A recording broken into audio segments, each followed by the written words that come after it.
हम हैं तैयार, चलो चलो दिलदार, चलो चांद के पार चलो। 31 मार्च सन 1972 को 3:25 पर मीना कुमारी एक ऐसे सफ़र पर चल दी जहाँ से कोई वापस आता नहीं। और उसके बाद शुरू हुई एक और बहस। जी हाँ, इतनी आसान नहीं थी मीना कुमारी जी की जिंदगी और उनकी मौत। कुछ लोग बताते हैं कि शायद डॉक्टरों ने कहा था कि उन्हें जितनी जल्दी हो दफना देना चाहिए, क्योंकि उनकी बॉडी को बहुत देर तक रोका नहीं जा सकता, क्योंकि उनके पेट के फट जाने का खतरा था। पता नहीं ये बात कितनी सच है, मगर बहस तो शुरू हो गई थी उनको दफनाने को लेकर। पर इसके पहले एक और मसला फंस गया था। वो मसला था हॉस्पिटल के बिल को लेकर। हालांकि ये एक चैरिटी हॉस्पिटल था, फिर भी बिल दिए बिना वो लोग बॉडी को ले जाने देना नहीं चाहते थे। सवाल ये था कि 3,500 रुपयों की ये रकम कौन देगा। जो 5,000 रुपए मीना कुमारी जी ने डॉक्टर शाह को दिए थे, वो उनकी पहली फीस में एडजस्ट हो गए थे। अब मसला इसी बात को लेकर अटका था कि पैसे कौन देगा। खैर, उनके फिजिशियन ने ही नर्सिंग होम को पैसे दिए और मीना कुमारी जी की बॉडी को ले जाने की परमिशन मिली। हालांकि बताते हैं कि कमाल अमरोही साहब ने डॉक्टर को पैसे देने की पेशकश की थी, लेकिन डॉक्टर ने कहा क्योंकि पेशेंट को उन्हीं ने एडमिट कराया था तो वो अभी बिल दे देते हैं और बाद में उन्हें पेमेंट कर दिया जाए। और शायद हुआ भी ऐसा ही था। बाद में कमाल साहब ने पैसे डॉक्टर को भिजवा दिए थे। लेकिन मौत के बाद मीना जी के लिए दुआ करने वाले, उनके चाहने वाले बहुत थे, लेकिन जीते जी उनके दर्द को किसी ने नहीं बांटा था। अब एक और नया मसला उठ के खड़ा हो गया। वो मसला था मीना जी को कहाँ दफनाया जाए। उन्होंने खुर्शीद से कहा था कि मुझे बांद्रा के सुन्नी कब्रिस्तान में बाबूजी और माँ जी के पास ही दफनाया जाए और पहले मुझे घर ले जाया जाए। लेकिन कमाल अमरोही जी कह रहे थे कि मीना ने उनसे कहा था कि वो अमरोहा में ही दफन होना चाहती हैं, कमाल अमरोही साहब के दादाजी के पास। और शायद अमरोही जी के पास इसका एक सबूत भी था, एक रिकॉर्डेड एविडेंस। फॉरेस्ट टूथपेस्ट एक प्रोग्राम चलाता था और उस प्रोग्राम में सन 1964 में मीना जी ने कहा था कि वो अमरोहा में ही दफन होना चाहती हैं, उनके चंदन के दादाजी के बगल में। खैर, ये बहस चल ही रही थी कि तारिक साहब ने बीच में हस्तक्षेप किया और कहा कि पहले हमें मीना जी को उनके घर यानी लैंडमार्क ले चलना चाहिए, क्योंकि उनकी ऐसी ही ख्वाहिश थी। 5:45 कमाल साहब और उनके दोनों बेटों ने मीना जी को उठाया और उन्हें एम्बुलेंस तक पहुंचाया। अब तक मीना जी के दुनिया छोड़कर चले जाने की खबरें चारों तरफ फैल चुकी थी और उनके फैंस ने बाहर इकट्ठे होना शुरू कर दिया था। लगभग 7 बजे के आसपास एम्बुलेंस जब कार्टर रोड पर पहुंची तो वहां 1,000 मीना जी के फैंस इंतजार कर रहे थे। पुलिस शांति व्यवस्था बनाने के लिए मौजूद थी। मीना जी को 11वीं मंजिल पर स्थित उनके फ्लैट और फिर उनके कमरे में ले जाकर उनके बिस्तर पर लेटा दिया गया। ये वही बिस्तर था जहां मीना जी ने न जाने कितनी बेहिसाब रातें अकेले काटी थी, किसी का इंतजार करते हुए, कभी दर्द से कराहते हुए और कभी दर्द की वजह से अपनी चीखों को निकलने से रोकने की कोशिश करते हुए। लोग उनके कमरे में इकट्ठे थे। लोग रो रहे थे, दुआ कर रहे थे कि काश एक बार मीना जी फिर से जीवित हो जाए। लेकिन क्या ऐसा होता है? क्या जाने वाले वापस लौट के आते हैं? शायद मीना जी चांद के ही पार चली गई थी और वहां से लौट के आने का उनका कोई इरादा नहीं था, क्योंकि ये दुनिया तो बस दर्द देती है। सुकून कहाँ मिलता है इस दुनिया में। खैर, मीना जी को गुस्ल देने की तैयारी होने लगी और फिर मीना जी को नहलाने के बाद नए कपड़े पहनाए गए। उनके शरीर पर खुशबुएं लगाई गईं। मीना जी मौत के बाद भी बेहद शांत लग रही थी, बेहद खूबसूरत। उनके चेहरे पर एक अजीब सी रौनक थी। हालांकि फोटोग्राफर्स को बाहर ही छोड़ दिया गया था।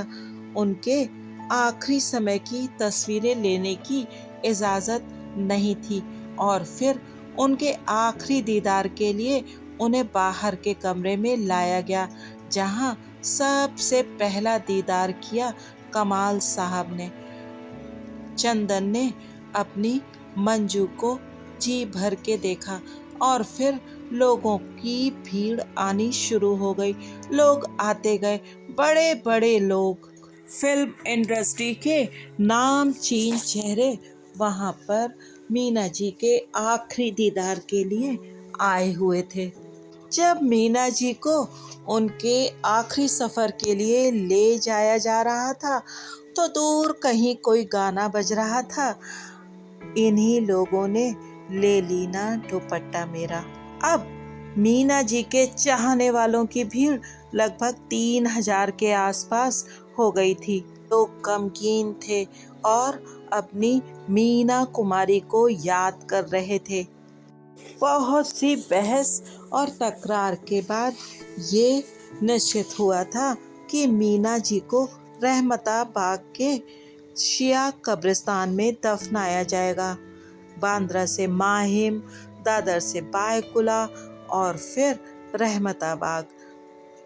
लोग अपनी चहेते स्टार को अंतिम विदा देने के लिए मौजूद थे और फिर मीना जी आ गईं, जहां उन्हें सुकून की नींद सोना था सदियों तक। रात के लगभग 10 बजे के आसपास मीना जी का मृत शरीर कब्रिस्तान तक पहुंचा और फिर शुरू हो गए अंतिम रिवाज। जो लोग वहां थे वो सब अपने अपने ख्यालों में गुम थे। हर कोई मीना जी के साथ गुजारे अपने पुराने वक्त को जैसे याद करने में डूबा हुआ था। कमाल साहब और उनके बेटों ने मीना जी को कब्र में उतारा और फिर मक्का से लाया हुआ कफन उन्हें उड़ा दिया गया। फूलों से लदी मीना जी अपनी कब्र में सुकून की नींद में सो रही थी और फिर कमाल साहब ने या अल्लाह कहकर मीना जी के ऊपर एक मुट्ठी भर मिट्टी डाल दी और फिर सब ने मीना जी के ऊपर एक एक मुट्ठी मिट्टी डाली और धीरे धीरे करके मीना जी उसी कब्र में मिट्टी के ढेर के नीचे खो गईं, छुप गईं और सो गईं हमेशा के लिए, सदियों के लिए। रात के लगभग 11:45 बजे मीना जी अपनी कब्र में इस फानी दुनिया से दूर सो गई। 39 साल की उम्र क्या होती है? आजकल तो कहा जाता है कि जिंदगी शुरू ही 40 साल के बाद होती है। क्या सपने रहे होंगे मीना जी की? क्या चाहते होंगी? क्या अरमान होंगे। शायद जो उनके करीब रहे हों, बहुत करीब, वो जानते हों। लेकिन क्या हम में से कोई भी अपने दिल के अंदर की सारी बातें या सबसे करीबी शख्स को भी बता पाते हैं कभी?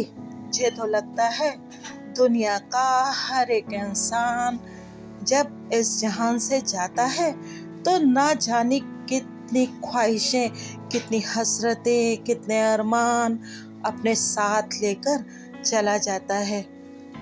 और जब कहीं उसका मिजाज मीना जी जैसा हो, शायराना। लेकिन ऐसी क्यों थी मीना कुमारी? इतनी नर्म मिजाज, इतनी शायराना, इतनी खूबसूरत। क्या था इसके पीछे का राज? कहीं उनका बचपन तो नहीं? बचपन जो शायद बचपन कहलाने के काबिल भी नहीं था, क्योंकि वो तो 4 साल की उम्र से ही स्टूडियोज में काम करने के लिए जाने लगी थी। उन्होंने बताया था कभी कि उनके पास बचपन में खेलने के लिए रंग बिरंगे कंचे नहीं थे। आम बच्चों की तरह वो स्कूल भी नहीं गई थी। स्कूल जाने से जब हम छोटे होते हैं तो बचते हैं, हमें अच्छा नहीं लगता स्कूल जाना, लेकिन स्कूल से जुड़ी हुई यादें हमें कितना सुकून देती हैं। और कभी हमारे होठों पर उन्हें याद करके हंसी आ जाती है, और कभी हम यूं ही अपने पुराने किसी दोस्त से मिलने को तरस जाते हैं, क्योंकि बचपन ही तो होता है जब हम हर फिक्र से दूर होते हैं। हमें दुनिया की कोई चिंता नहीं करनी है। हमें ये नहीं सोचना है कि पैसे कहाँ से आ रहे हैं। हमें तो बस जो चाहिए है वो चाहिए ही होता है। लेकिन क्या मीना जी का भी बचपन ऐसा ही था? ये सब जानेंगे दास्ताने मीना कुमारी के अगले भाग में।